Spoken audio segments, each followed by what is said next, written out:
Let us start with the next concept and the last concept of the unit, that is rights of surety. अब तक हम लोगों ने हर तरीके से श्योरिटी को रिस्पॉन्सिबल किया है कि तुझको ये करना ही पड़ेगा, ये करना पड़ेगा, ये करना पड़ेगा, अगर प्रिंसिपल डेटर ने डिफॉल्ट किया तो, बराबर कि नहीं। तो उसके पास कुछ ना कुछ तो राइट्स भी तो होने चाहिए। अगर उसके ऊपर आप ऑब्लिगेशन इंपोज करते तो राइट भी तो होना चाहिए ना उसके पास। तो उसके पास बहुत सारे राइट्स है और वो बहुत सारे राइट्स इन 3 अलग अलग पार्ट्स में डिवाइडेड है। पहला है राइट अगेंस्ट द क्रेडिटर। क्या श्योरिटी का क्रेडिटर के अगेंस्ट में राइट हो सकता है? कुछ ना कुछ तो हो ही सकता है।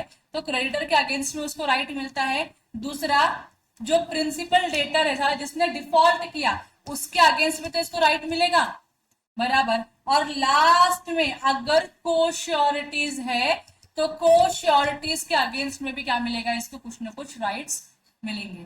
तो वो राइट्स क्या है वो अलग अलग सेक्शन में डील किया गया है। डिस्कस करें। ओके, पहला हम पढ़ेंगे rights against the principal debtor, क्योंकि ये डिफॉल्ट करेगा तो आपको परफॉर्म करना है और फिर परफॉर्मेंस के बाद आप क्या रिकवर करोगे, अपने loss, damages, fees and all सब रिकवर करोगे, बराबर कि नहीं। तो सेक्शन 140 बोलता है rights of subrogation. What is right of subrogation? तो मैंने आपको लेक्चर शुरू होने के टाइम आपकी क्वेरीज जब मैं रिजॉल्व कर रही थी तो उस टाइम पे मैंने आपको बोला stepping into the shoes of the creditors, बराबर कि नहीं। रिप्लेस कर रहे हो, एक के बदले में दूसरे को लेना। तो आप जो श्योरिटी है ना, श्योरिटी उसके पास डेटर्स के अगेंस्ट में जो पहला राइट है वो ये है कि वो क्या बन जाएगा, क्रेडिटर बन जाएगा। किसके लिए क्रेडिटर बन जाएगा? प्रिंसिपल डेटर के लिए। क्यों बनेगा? क्योंकि उसने क्रेडिटर का लाइबिलिटी पे ऑफ किया है on the behalf of debtor.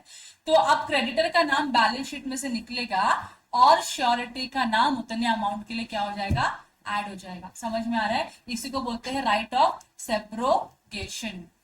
Clear हो गया? देखो सेक्शन 140 बताता है, 140 सेक्शन क्या बोलता है, where a guaranteed debt has become due. पहले तो डेट क्या हो गया है, ड्यू हो चुका है। और default of the principal debtor to perform the guaranteed duty has taken place. Principal debtor ने जो बोला था कि मैं परफॉर्म करूंगा, परफॉर्म नहीं किया, डिफॉल्ट किया उसने। तो श्योरिटी जो है अपॉन द पेमेंट और performance of all that he is liable for, मतलब प्रिंसिपल डेटर की जितनी भी लाइबिलिटी थी काम करने की, परफॉर्म करने की, उतना सब किसने किया है, श्योरिटी ने कर दिया है। Is invested with all the rights which the creditor had against the principal debtor. तो श्योरिटी को पूरा का पूरा जो क्रेडिटर का राइट था पूरा का पूरा श्योरिटी को मिल जाएगा। समझ में आ रहा है? किसके अगेंस्ट में मिलेगा? प्रिंसिपल डेटर के अगेंस्ट में मिलेगा। तो इसी राइट को हम क्या बोलते हैं, राइट ऑफ सब्रोगेशन बोलते हैं। It means on the payment of the guaranteed debt, मतलब श्योरिटी ने क्या कर दिया, पे कर दिया है गारंटीड अमाउंट, और जो भी ड्यूटी थी परफॉर्म करने की तो वो परफॉर्म कर दी है। The surety steps into the shoes of the creditor. ये लाइन मैं आपको बताने का ट्राई कर रही थी। The surety steps into the shoes of the creditor का मतलब यही होता है, श्योरिटी की क्रेडिटर की जगह पे अब कौन आ जाएगा, श्योरिटी आ जाएगा। तो बैलेंस शीट में जो किसकी बैलेंस शीट है, प्रिंसिपल डेटर की बैलेंस शीट है। प्रिंसिपल डेटर की बैलेंस शीट में यहाँ पे किसका नाम लिखा था, क्रेडिटर का नाम लिखा था। कितने वैल्यू से, 10 लाख रुपीज से, कि इस क्रेडिटर को 10 लाख रुपीज पे करना है।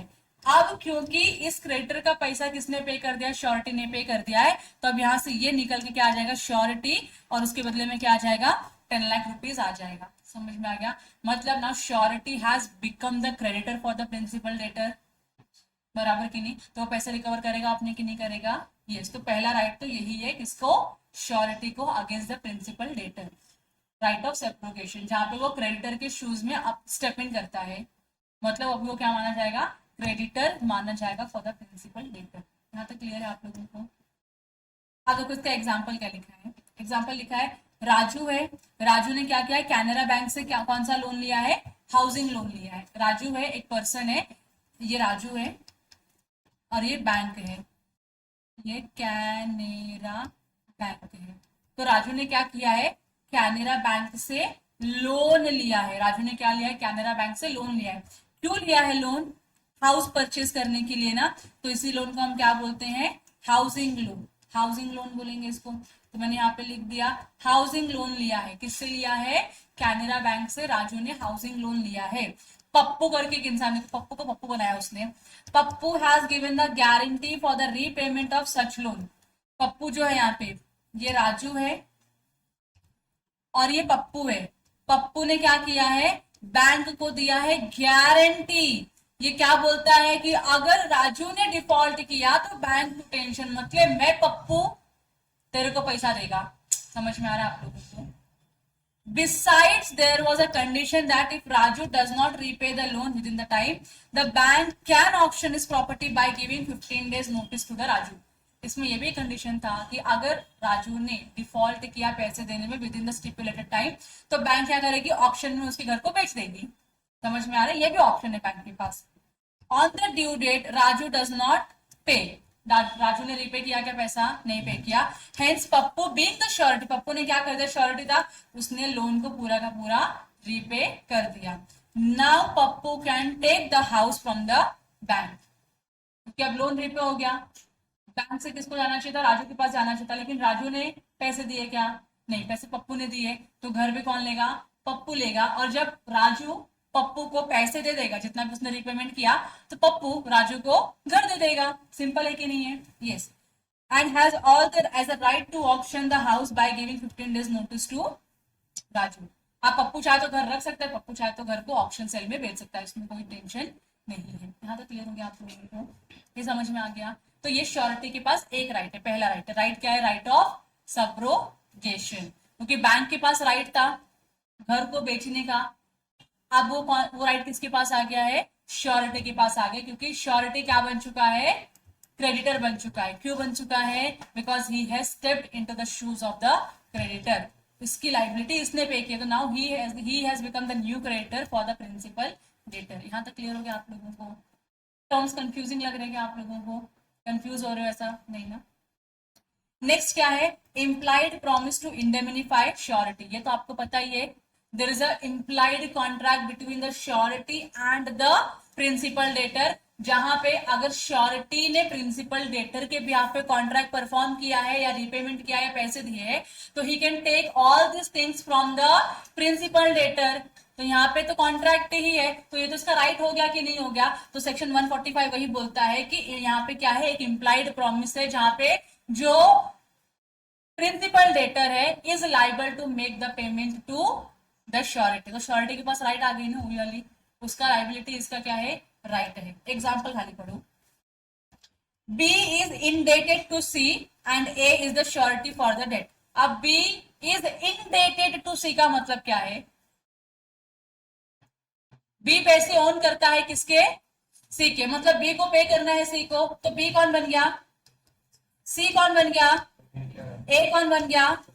बराबर की नहीं? अगर upon default C sues A, अब डिफॉल्ट हो गया, डिफॉल्ट क्या मतलब? B ने पैसे नहीं दिए होंगे, तो C ने क्या किया? सीधा A के ऊपर केस कर दिया। A कौन था? Surety. A defends with a suit on a reasonable grounds. A ने अपने आप को डिफेंड किया कि पहले आप मुझसे क्यों मांग रहे हो, उससे मांगो, उसकी प्रॉपर्टी यूज करो, ब्ला ब्ला ब्ला। लेकिन फिर भी कोर्ट ने क्या किया? कंपेल किया, उसको फोर्स किया। कोर्ट ने क्या किया? इसको फोर्स किया और बोला कि तुझको तो पेमेंट करना पड़ेगा यहाँ, क्योंकि तू श्योरिटी बन चुका है, तो now you have to make the payment to the creditors. तो अब इसने क्या किया? ए ने पैसे दे दिया। A is entitled to recover from the B as well as the cost as well as the principal debt. अभी जो केस करने में जो भी कॉस्ट हुआ रहेगा, तो ये कॉस्ट भी तो मांगेगा ना, प्लस जो भी उसने प्रिंसिपल अमाउंट पे किया है, प्रिंसिपल अमाउंट जो पे किया है, जो लोन का अमाउंट था जो पे करना चाहिए था किसको? बी को पे करना, जो बी ने पे नहीं किया वो पैसे भी मांगेगा, प्लस जो उसने एडिशनल कॉस्ट इनकर किया है वो भी किससे रिकवर करेगा? प्रिंसिपल डेटर से। समझ में आ गया?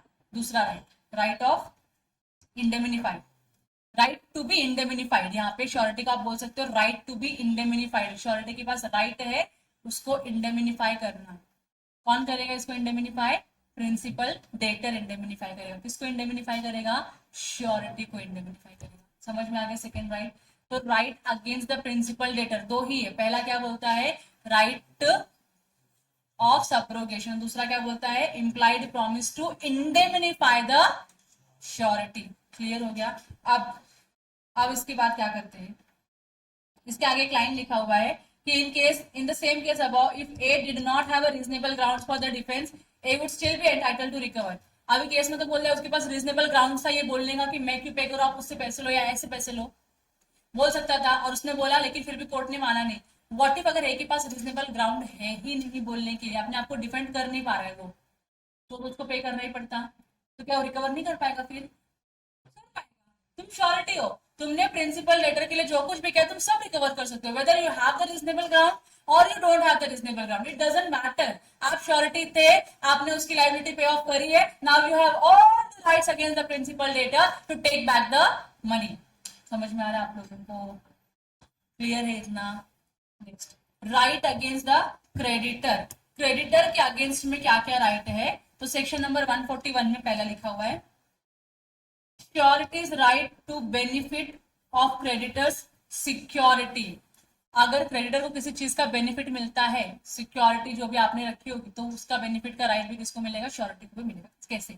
Surety is entitled to the benefit of every security which the creditor has against the principal debtor at the time when the contract of the suretyship is entered into.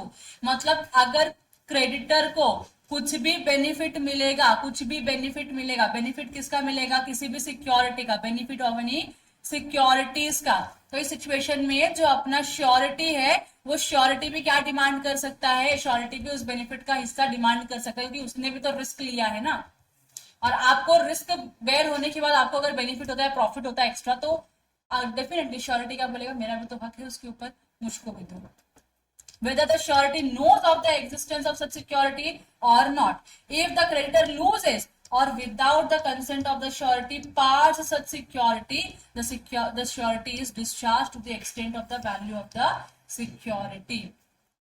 कोई security है, security मतलब आपको समझता है ना, गिरवी रखा है कुछ भी, अगर उसमें क्रेडिटर हार जाता है या फिर उसको कम पैसे मिलते हैं, या फिर वो क्या कहता है, श्योरिटी जो सिक्योरिटी की फॉर्म में जो भी असेट उसने लेके रखा था वो असेट को चेंज कर देता है या किसी और को दे देता है, या कुछ भी तरीके से डील करता है जिससे ये समझ में आता है कि अब जो क्रेडिटर है उसके पास अब राइट नहीं है, अब उसको यूज नहीं कर पाएगा, सिक्योरिटी को यूज नहीं कर पाएगा, तो उस सिनारियो में जो श्योरिटी है वो डिस्चार्ज हो जाएगा उतने अमाउंट से जितने अमाउंट का सिक्योरिटी गया है क्रेडिटर के हाथ से.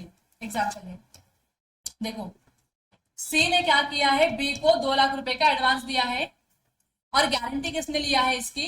ए ने लिया है. समझ में आ रहा है आप लोगों को? सी कौन है? सी कौन है? बी कौन है? ए कौन है? सिक्योरिटी. यहां तक क्लियर है? सी ने बी को 2 लाख रुपए का एडवांस दिया है और ए ने क्या लिया है? गारंटी लिया कि वो 2 लाख रुपए को पूरा का पूरा रिपे कर देगा. C has also for the security of 2 lakh rupees by a mortgage of A's furniture. ये सिक्योरिटी हो गई ना. तो C के पास 2 चीजें है. अभी C कौन है? क्रेडिटर है. इसके पास 2 चीजें हैं. पहली क्या है इसके पास? मॉर्गेज प्रॉपर्टी है. मतलब मॉर्गेज प्रॉपर्टी मतलब सिक्योरिटी बोल दो इसको सिंप्लीफाइड लैंग्वेज में. सिक्योरिटी है. सिक्योरिटी में क्या है? फर्नीचर. ऊपर तुमको एग्जाम्पल था प्लांट एंड मशीनरी का, फर्नीचर है. दूसरा इसके पास क्या है? सिक्योरिटी है. बराबर की नहीं? दोनों इसके पास है कि अगर सिक्योरिटी से पैसे रिकवर नहीं हो तो मैं क्या करूंगा? श्योरिटी को यूटिलाइज, श्योरिटी को क्या करूंगा? वो दे दूंगा. बराबर, श्योरिटी से पैसे रिकवर कर लूंगा. बराबर की नहीं? देखो, सी कैंसल्स द मॉर्गेज. कितना नालायक इंसान है क्रेडिटर. अगर तूने किसी को 2 लाख रुपए का लोन दिया है, उसके बदले में तूने 2 लाख रुपए का प्रॉपर्टी अपने पास रखा है, तो अच्छी बात है ना, तो अपने आप को सेव करना चाहता है. और ऑन दी अदर हैंड तो श्योरिटी को भी तो सेव करना चाहता है कि तो टेंशन ज्यादा मत ले, मेरे पास सिक्योरिटी है उसकी, कुछ नहीं होता अपन ये एसेट बेचेंगे और मेरा पैसा मैं रिकवर कर लूंगा. बराबर की नहीं? तो ये डीड था जो मॉर्गेज क्रिएट किया था, जो मॉर्गेज हुआ था सी और बी के बीच में, जो मॉर्गेज हुआ था जहां पे फर्नीचर गिरवी रखा गया था सी के पास. आगे जाके सी बेवकूफी दिखाता है और क्या करता है? उस मॉर्गेज को कैंसिल कर देता है. मतलब इससे बड़ा नालायक और गधा कोई हो सकता है क्या? नहीं. तो अपनी ही सिक्योरिटी अमाउंट क्या कर रहा है? रिड्यूस कर रहा है. तुमको समझ रहा है मैं क्या बता रही हूँ? ये सेक्शन में, सेक्शन नंबर क्या है? 141. समझ रहे इसमें क्या लिखा हुआ है कि तुम्हारे पास एक सिक्योरिटी के फॉर्म में गिरवी है कुछ, तो अब तुमने जब मॉर्गेज का डीड क्रिएट किया है कि भाई अगर तूने पैसे नहीं तो मैं ये प्रॉपर्टी तेरे सेल कर दूंगा और पैसे रिकवर कर लूंगा, तो इतना बेवकूफी क्यों दिखा रहा है उसको बेचने की या कैंसिल करने की? जो मॉर्गेज क्रिएट किया उसको कैंसिल करने की बेवकूफी क्यों दिखा रहा है क्रेडिटर, बराबर की नहीं। आगे जाके जो बी था, बी कौन था, अपना प्रिंसिपल लेटर क्या हो गया है, वो इंसॉल्वेंट हो गया है। और सी जो है ए के ऊपर केस कर रहा है कि भाई 2 लाख रुपए रिकवर कर। क्या इसका जो इसने ट्रांजैक्शन किया, कैंसिलेशन ऑफ मॉर्गेज डेट, क्या इसका बेनिफिट उठा सकता है ये? क्या आपका श्योरिटी ये बोल सकता है कि तू पागल है, तू पागल है, तूने मॉर्गेज डेट कैंसिल क्यों किया, मैं लाइबल नहीं है अभी तेरे लिए? बोल सकता है कि नहीं बोल सकता है? बोल सकता है। सो C sues A on his guarantee. A is discharged from the liability to the amount of the value of the furniture. जितने का फर्नीचर गया तुम्हारे हाथ से मॉर्गेज कैंसिल करने की वजह से, उतने के वैल्यू के लिए क्या हो गया, अपना जो श्योरिटी है वो डिस्चार्ज हो गया। बैलेंस पे करेगा, लेकिन उतने का तो बेनिफिट मिलता ना, मिला ना उसको, इतने का बेनिफिट मिल गया। कितने का? जितने का प्रॉपर्टी आ सकता था उतने का बेनिफिट मिल गया, बराबर की नहीं। फिर बताओ एक बार तुम लोगों को ये वाला पार्ट 141 फिर बताओ एक बार। हाँ, देखो क्या लिखा है, ठीक है। देखो क्या बोला है, टॉपिक अपना क्या है सेक्शन 141 का। 141 बोलता है surety's right to the benefit of the creditor's security. अगर क्रेडिटर को कोई सिक्योरिटी मिलती है तो उसका बेनिफिट कौन उठाएगा, कौन उठा सकता है, और साइमल्टेनियसली जो श्योरिटी है वो भी उठा सकता है उस क्रेडिटर का, उस क्रेडिट का या उस सिक्योरिटी का बेनिफिट। तो यहाँ पे जो एग्जाम्पल है, एग्जाम्पल में से फॉर एग्जाम्पल ए और बी का जो ट्रांजैक्शन है ये हुआ है। ए ने क्या किया है, बी को, मानो ए ने बी को दिया है लोन, ए ने बी को दिया है लोन, और बी से क्या लिया है उसने, सिक्योरिटी ली है। सिक्योरिटी में क्या लिया है उसका, फर्नीचर। क्या लिया है, फर्नीचर। और क्या बोला कि अगर ए सुन, हाँ, ए ने क्या बोला बी को, सुन अगर तू मेरा लोन रिपे नहीं करेगा ना तो मैं तेरा ये फर्नीचर क्या करूंगा, बेच दूंगा। क्यों बेचूंगा, क्योंकि मेरे पास राइट है मॉर्गेजी का, मैं, तुमने मॉर्गेज गिरवी रखा है प्रॉपर्टी मेरे पास, तो मेरे पास राइट है, तुम पैसे में, मैं इसको बेच के क्या करूंगा, अपने पैसे रिकवर कर लूंगा, बराबर की नहीं। Plus A still a is not satisfied with the furniture, बोलता है कि शायद फर्नीचर की वैल्यू आगे जाके बहुत कम हो जाए, तो मुझे कौन चाहिए, इसके साथ साथ में एक श्योरिटी भी चाहिए। फर्नीचर है मेरे पास, I am agreeing to it, लेकिन मुझे और कौन चाहिए, श्योरिटी चाहिए कि वो भी क्या करेगा, गारंटी ले रहा है कि फर्नीचर से जितना पैसा आएगा मैं उतना रिकवर करूंगा, और जो बैलेंस है, बैलेंस में क्या करूंगा, श्योरिटी से रिकवर करूंगा। समझ में आ रहा है? कुछ अमाउंट फर्नीचर से लूंगा क्योंकि फर्नीचर क्या है, अपनी डिप्रिशिएबल एसेट है, हर दिन डिप्रिशिएट होती है, डिप्रिशिएट होने की उसकी वैल्यू तो कम ही होगी कभी ना कभी, तो कम वैल्यू मिल सकता है मुझे अगर मेरे पास सिर्फ सिक्योरिटी में फर्नीचर होगा तो मुझे श्योरिटी भी चाहिए। श्योरिटी क्या करेगा, फर्नीचर का जितना पैसा आएगा वो मैं रखूंगा, और जो रिमेनिंग है बैलेंस अमाउंट है किससे लूंगा मैं, श्योरिटी से लूंगा, बराबर की नहीं। तो एग्जाम्पल में वही बोला है। आगे जाके ये जो नालायक ए है उसने ये जो डीड बनाई थी, मॉर्गेज डीड जो थी वो क्या कर दिया, उसने कैंसिल कर दिया।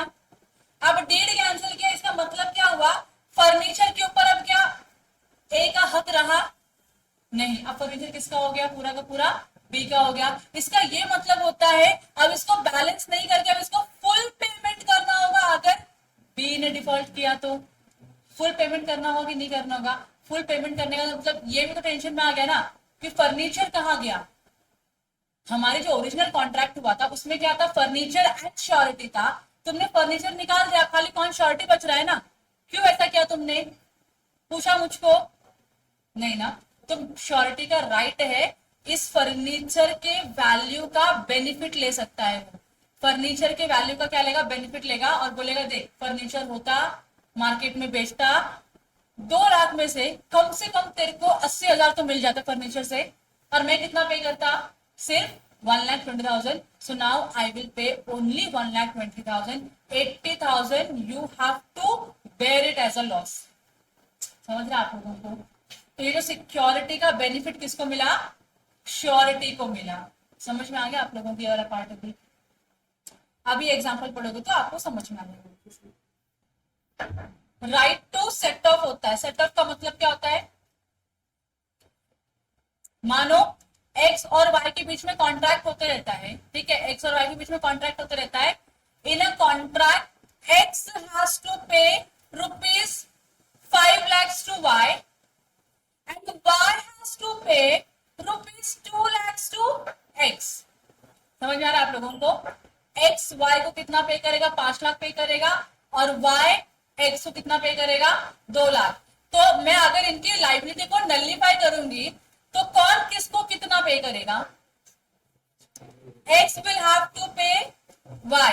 X will have to pay Y. कितना रुपया? 3 lakhs बराबर की. तो हमने क्या किया कि जो 2 लाख रुपए का पेमेंट आना था किससे किसको आ रहा था? Y से X को आ रहा था, उसको सेट ऑफ करवा लिया. इसको सेट ऑफ बोलते हैं. समझ में आ रहा है? आप पेमेंट क्या करते हो? शॉर्टलिस्ट करते हो.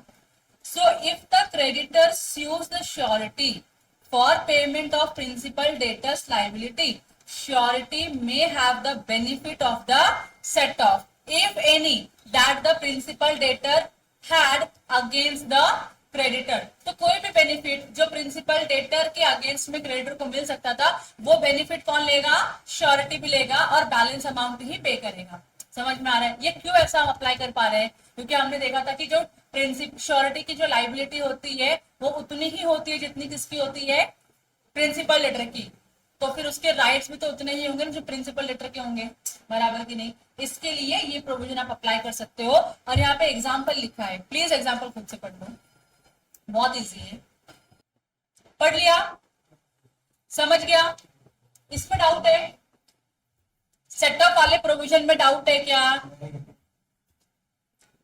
नेक्स्ट है right to share reduction. Reduction मतलब क्या होता है? कम करना होता है, माइनस करना होता है. बराबर की नहीं? देखो, the surety has a right to claim proportionate reduction in his liability if the principal debtor becomes insolvent. अगर प्रिंसिपल डेटर तुम्हारा इंसॉल्वेंट होता है तो उसके स्टेट होगी, उसकी प्रॉपर्टी होगी, उसको बेच के जितना पैसा रिकवर होगा उतना श्योरिटी की लाइबिलिटी से माइनस हो सकता है कि नहीं हो सकता? बस वही लिखा है.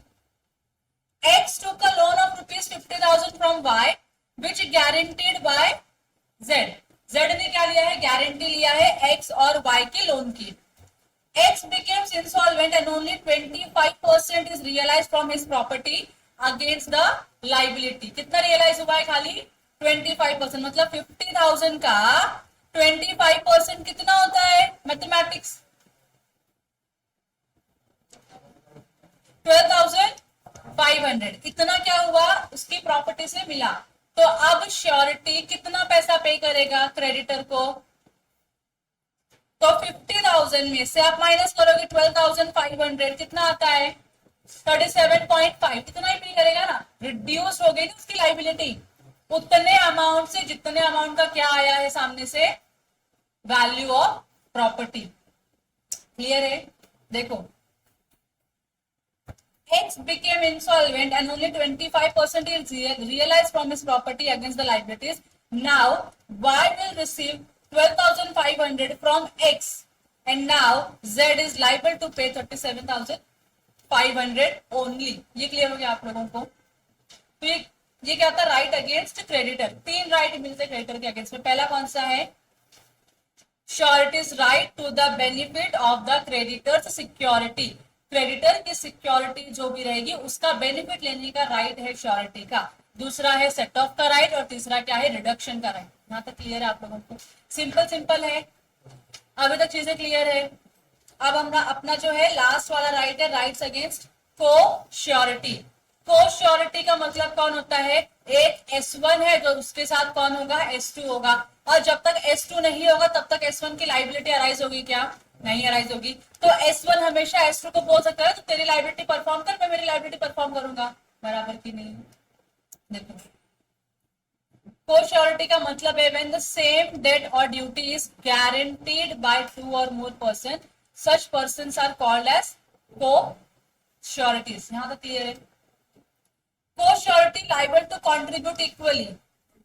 अगर आपके बीच में कोई दूसरा कॉन्ट्रैक्ट नहीं हुआ है कि कौन कितना कंट्रीब्यूट करेगा, तो each and every surety has to contribute equally to pay the debt amount to the creditor. बराबर की नहीं? ऐसा ही होगा कि नहीं होगा? लेकिन अगर आप लोगों ने अग्रीमेंट बना ले कि मेरी लाइबिलिटी इतनी होगी, उसकी लाइबिलिटी उतनी होगी, तो आपकी लाइबिलिटी तक ही लिमिट रहेगा आपका रिस्पॉन्सिबिलिटी, बराबर की नहीं। देखो सेक्शन 146 क्या बोलता है, unless otherwise agreed each surety is liable to contribute equally. तो अनलेस अदरवाइज अग्रीड का मतलब क्या हुआ, अगर आप लोगों ने प्रपोर्शनेट लगा लिया, अपनी अपनी लाइबिलिटी को लिमिट कर दिया कि मैं 10,000 पे करूंगी, बी बोलता है 20,000 पे करेगा, सी बोलता है 30,000 पे करेगा, तो हमारी लाइबिलिटी उतनी ही रहेगी ना, उसके ऊपर की लाइबिलिटी हमारे ऊपर आ सकती है क्या। ऊपर एग्जाम्पल में पढ़ा था हम लोगों ने कल, डाली दिया आप लोगों ने, समझा आप लोगों ने क्या बताया। देखो so unless otherwise agreed each surety is liable to contribute equally for the discharge of whole debt or part of the debt remains unpaid by the debtor। या तो पूरा डेट होगा या तो पार्ट होगा, जितना भी आप परफॉर्म करोगे सारे श्योरिटीज की जो लाइबिलिटी है वो इक्वली डिवाइड होगी, अगर आप लोगों ने प्रपोर्शनेट नहीं किया है तो। यहां तक क्लियर हो गया आप लोगों को। Am I clear till now? देखो यहाँ पे एग्जांपल दिया है, ए बी सी तीन क्या है, श्योरिटी है, डी को श्योरिटी दे रहे हैं for a sum of ₹3 lakh rupees lent to E. अब आप मुझे बताओ इसमें डेटर और क्रेडिटर कौन है। ए बी सी तो क्या है अपने, उसमें डाउट नहीं है। डी और ई का रोल बताओ। डी कौन है, नहीं है प्रिंसिपल डेटर, डी क्रेडिटर है रे नालायक लोग। ई कौन है, प्रिंसिपल डेटर। कैसे लिखा है देखो, A B and C are sureties to D. Surety किसको दे रहे हो लोग, तो जिसको श्योरिटी दे तो वो कौन बनता है, for a sum of ₹3 lakh. कितने की श्योरिटी दे रहे हैं मैक्सिमम, रुपीज लेंट टू, किसको पैसे दिया आपने, ई को। तो अब डाउट ये है ना कि ई पैसे देगा या नहीं देगा, ई पैसे देगा या नहीं देगा, ये डाउट है। इसके लिए ए बी सी तीनों मिलके डी को गारंटी दे रहे हैं कि अगर ई ने डिफॉल्ट किया तो we will make the payment, बराबर की नहीं, ये श्योरिटी है। ई डिफॉल्ट कर दिया, by nature he makes a default in paying the loans. Now A B and C are liable between themselves to pay 1 lakh rupees each, बराबर की नहीं। नेक्स्ट एग्जांपल देखो क्या लिखा हुआ है, अगेन ये तीनों क्या है आपके, श्योरिटी है। डी कौन है आपका, क्रेडिटर, पार्टीज को चेंज नहीं किया है। ई कौन है फिर आपका, प्रिंसिपल डेटर है। यहां तक क्लियर है। कितने का लोन दिया है, 1 लाख रुपए का। And there is a contract between A B C. अब ए बी सी ने अपने में कॉन्ट्रैक्ट किया है, क्या कॉन्ट्रैक्ट किया है, A is responsible to 1 quarter, B to the extent of 1 quarter and C to the extent of 1 half। Quarter समझता है ना, ये क्वार्टर नहीं, मतलब A बोल रहा है मैं 25% पे करेगा, B बोल रहा है मैं भी 25% पे करेगा, और C क्या बोल रहा है मैं पूरा का पूरा 50% पे करेगा। समझ में आ रहा है आप लोगों को। देखो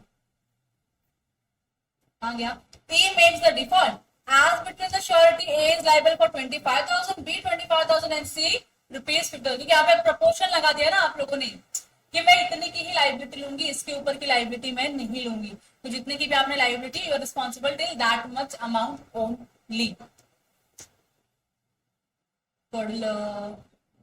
समझ गया ना आप लोगों को, सिंपल है। आप लोगों ने अगर प्रपोज, जैसे पीएसआर कैसे होता है, पार्टनर्स के बीच में पीएसआर होता है, अगर आपने पीएसआर नहीं लिखा है अग्रीमेंट में तो पीएसआर क्या होगा आपका, इक्वल होगा। और लिख दिया है तो जो पीएसआर है प्रोपोर्शनल बेसिस पे वही जाने वाला है, सेम फंडा आपको यही अप्लाई करना है। नहीं लिखा है तो इक्वली है, म्यूचुअली डिसाइड कर लिया है तो जितना डिसाइड किया उतना आपको पे करना। क्लियर हो गया। लास्ट सेक्शन 147 क्या बोलता है, liability of co-sureties bound in a different sum. अब अलग अलग सम, अलग अलग को-श्योरिटीज को पे करना पड़ेगा अगर आप लोगों ने वैसा डिसाइड किया है तो। Principal of the equal contribution is however subject to maximum limit fixed by the surety to his liability. मैं कितना इक्वली कंट्रीब्यूट करने वाली हूं ये डिपेंड करता है कि मैं मैक्सिमम कितना कंट्रीब्यूट करूंगी, बराबर। मैं ऐसे भी बोलती हूँ मैं आई पे 25%। आप अगर 25% 10 लाख रुपए से करोगे तो कितना आएगा? 2,50,000 आएगा कि नहीं आएगा? बराबर कि नहीं? लेकिन मैंने बोला नहीं, 25% है but maximum I will pay only 2 lakh rupees. Now कितना पे करना पड़ेगा मुझको? Only 2 lakhs। मैंने क्या बोला? आई एम गारंटी कि मैं 25% पे करूंगी, लेकिन जरूरी नहीं है कि हर बार 25% से कम की वैल्यू आएगी मुझको पे करने के लिए। कभी कभी बहुत एक्सेस लाइबिलिटी हो सकती है, तो मैं अपनी लाइबिलिटी को वैल्यू में लिमिट करना चाहती हूँ। तो मैंने या तो 25% ऑफ द लोन अमाउंट और maximum 2 lakhs, which ever is lower I will पे। तब लोअर क्या है इसमें? तो आई एम लाइबल टू पे only rupees 2 lakhs, not 2.5 lakhs। समझ में आ रहा है? अब देखो, co-sureties are bound in a different sums are liable to pay equally as far as the limits of their respective obligations permit। तो आप लोगों ने यहाँ पे दो तरीके से लिमिट लगाया, एक परसेंटेज में लगाया है और एक अमाउंट में लगाया कि इतना अमाउंट और इतना परसेंटेज, जो भी आएगा वो उतना ही पे करेगा। जितना मैंने कॉन्ट्रीब्यूट किया मैक्सिमम के उतना ही पे करेगा, उसके ऊपर पे नहीं करेगा। तो यहाँ पे 3 अलग अलग एग्जाम्पल है, मतलब खाली वैल्यूज चेंज हुए श्योरिटीज की, बाकी सब चीजें सेम है। देखो पहला क्या बोलता है 37, एबीसी ने श्योरिटी दी है डी को, जो बहुत सारे इंटू 3 सेवरल बॉन्ड्स, 3 अलग अलग बॉन्ड्स का उन्होंने क्या दिया है? श्योरिटी दिया है। ईच इन डिफरेंट पेनल्टी, नेमली ए कितना पेनल्टी पे करेगा? 1 लाख रुपए का। बी कितने की पेनल्टी करेगा पे? 2 लाख रुपए का। और सी कितने की पेनल्टी पे करेगा? 4 लाख रुपए का। चारों ने अपने अपने अमाउंट्स को लिमिट कर दिया है कि नहीं? ठीक है। Condition for D is duly accounting to E, तो जो भी उनका प्रॉमिस है काम की, क्यों आप ये गारंटी या श्योरिटी ले रहे हो। D makes default to the extent of 3 lakh rupees. D ने कितने का डिफॉल्ट किया है? 3 लाख रुपए का। अब ए बी सी जो है एक दूसरे को कितना पे करेंगे? 1 लाख रुपीज ईच, क्योंकि इसने क्या बोला है? 1 लाख का पेनल्टी बोला है ना, इसने मैक्सिमम 2 लाख का बोला है। कम आया है तो he has to make the payment 1 lakh rupees, और 1 लाख रुपए इसको भी बेयर करना पड़ेगा। Now they are going for the equal penalty contribution, क्योंकि इनके अमाउंट्स पेनल्टी की इनके लिमिट के अंदर ही है। इसके लिए कोई दिक्कत आया क्या? नहीं आया। आगे देखो, अब यहाँ पे क्या बोले? श्योरिटी है, गारंटी दे रहे, पेनल्टी ए कितने का बोल रहा है? 1 लाख रुपए का। बी अगेन 2 लाख रुपए का। सी बोलता है 4 लाख रुपए का। ठीक है। अब यहाँ पे डिफॉल्ट कितने का हुआ है? टोटल 4 लाख रुपए का। तो ए मैक्सिमम कितना देगा? 1 लाख, क्योंकि ए ने कितना बोला था? मैं 1 लाख रुपए से पे करेगा। And 1,50,000 each. बी और सी कितना पे करेंगे? 150। क्यों? क्योंकि इसकी लाइबिलिटी कितनी है? 2 लाख की है। अगर पूरा 2 लाख रुपया यही पे करेगा तो सी की तो लाइबिलिटी अराइज नहीं होगी ना। इसके लोग क्या किया? लोगों ने इक्वली डिवाइड किया। ये समझ में आ रहा है? तो पहले मैक्सिमम ए की लाइबिलिटी कितनी थी उतना आप माइनस करोगे, और जो बचा हुआ लाइबिलिटी है दोनों के को श्योरिटीज के बीच में डिवाइड हो जाएगा इक्वली। क्लियर हो गया? प्रपोर्शनेट हुआ फिर इक्वल हो गया। अब थर्ड एग्जाम्पल देखो क्या लिखा है। सब सेम है, खाली पेनल्टी का अमाउंट कितना हो गया? 7 लाख रुपया हो गया। तो अब ए मैक्सिमम कितना पे करेगा? 1 लाख रुपया। बी कितना पे करेगा मैक्सिमम? 2 लाख रुपया। अब जो भी बचा हुआ है वो कौन पे करेगा? सी पे करेगा। तो कितना बचता है? कितना? 4 लाख। वो 4 लाख कौन करेगा? सी पे करेगा। समझ में आ गया आप लोगों को? एक अलग अलग सिचुएशंस क्लियर हो गया आप लोगों को, को श्योरिटीज के अगेंस्ट में कैसा लाइबिलिटी होगा। यहाँ पे वही लिखा है, A B and C have to pay each the full penalty of his bond. जितने भी बॉन्ड का आप लोगों ने साइन किया था उतने अमाउंट का फुल्ली पेमेंट आप सबको करना पड़ेगा। तो सब लोगों ने प्रोपोर्शनेटली अपना पेमेंट कर दिया। क्लियर हो गया यहाँ तक? ठीक है आप लोगों को? ऑल ओके, डन, चलेगा। तो इसके साथ आपका यूनिट नंबर 7 होता है समाप्त। अच्छा, एक कॉन्सेप्ट जो ऊपर छूटा था अपना वो बाकी है, not so important from the point of view exam के पॉइंट ऑफ व्यू से is not so important, not at all important, but पढ़ लो एक बार, मैं पढ़ा देती हूँ। 5 मिनट लगेगा मैक्सिमम, 5 मिनट लगेगा, सीख जाओगे कॉन्सेप्ट को। सुन लो जरा सा। ये देखो, ये कॉन्सेप्ट हमने छोड़ दिया था, आज पढ़ते हैं इसको। प्लीज हैव पेशेंस, मेरे साथ रुकने का साहस रखो, प्रयत्न करो अपने तरफ से, ताकि ये लास्ट वाला कॉन्सेप्ट लास्ट मिनट का आप पढ़ सको। और इग्नोर कर सको पढ़ने के बाद, ठीक है।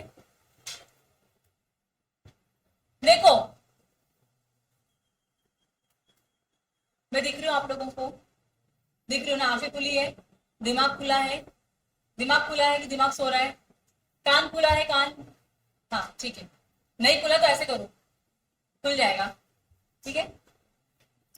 देखो क्या बोला है, please pay attention, not so important but still it is there in the syllabus, तो पढ़ लो एक बार। Liability of two persons primarily liable not affected by arrangement between them that one shall be the surety on the other's default। तो यहां पे हो क्या रहा है, दो लोग है, दो लोग कौन है, तो दो श्योरिटी है, श्योरिटी 1 एंड श्योरिटी 2 है, दो श्योरिटी है, ये दोनों मिलके क्रेडिटर को श्योरिटी दे रहे हैं कि अगर डिफॉल्ट हुआ तो हम दोनों मिलके पे करेंगे। पहला कॉन्ट्रैक्ट समझ में आ रहा है आप लोगों को, किसके बीच में हो रहा है, सीआर और श्योरिटी के बीच में हो रहा है कि अगर पीडी ने डिफॉल्ट किया तो हम क्या करेंगे, आपको पे करेंगे। ये जो सीआर, ये एसआर है, ये इसमें दो एसआर है, एसआर 1 और एसआर 2 है, एसआर सिक्योरिटी श्योरिटी आपका एस है, एस जो है इसमें दो एस है, एक S1 है और एक S2 है, दो श्योरिटी है और एक क्रेडिटर है आपका, यहाँ तो क्लियर है। ये एक कॉन्ट्रैक्ट हुआ, ये पहला कॉन्ट्रैक्ट है। अब दूसरा कॉन्ट्रैक्ट क्या बन रहा है, S1 और S2 में दूसरा कॉन्ट्रैक्ट हो रहा है, जहां पे ये बोल रहे हैं कि अगर वो थर्ड पर्सन कौन, प्रिंसिपल डेटर, अगर प्रिंसिपल डेटर ने डिफॉल्ट किया तो हमारी लाइबिलिटी अराइज होगी। तो पहले क्या करना, तू पे करना, तू श्योरिटी बनना इसके लिए, अगर तू नहीं पे कर पाया तो मैं श्योरिटी बनूंगा इसके लिए, समझ में आ रहा है। तो इन दोनों के बीच में अपना ही कॉन्ट्रैक्ट चल रहा है और इन तीनों के बीच में एक अपना अलग सा कॉन्ट्रैक्ट हुआ। तो ये प्राइमरी कॉन्ट्रैक्ट और ये सेकेंडरी कॉन्ट्रैक्ट है। Contract between creditor and surety 1 and surety 2 is one contract. On the other hand, there is a contract between surety 1 and surety 2. So in total there are two contracts to understand this provision.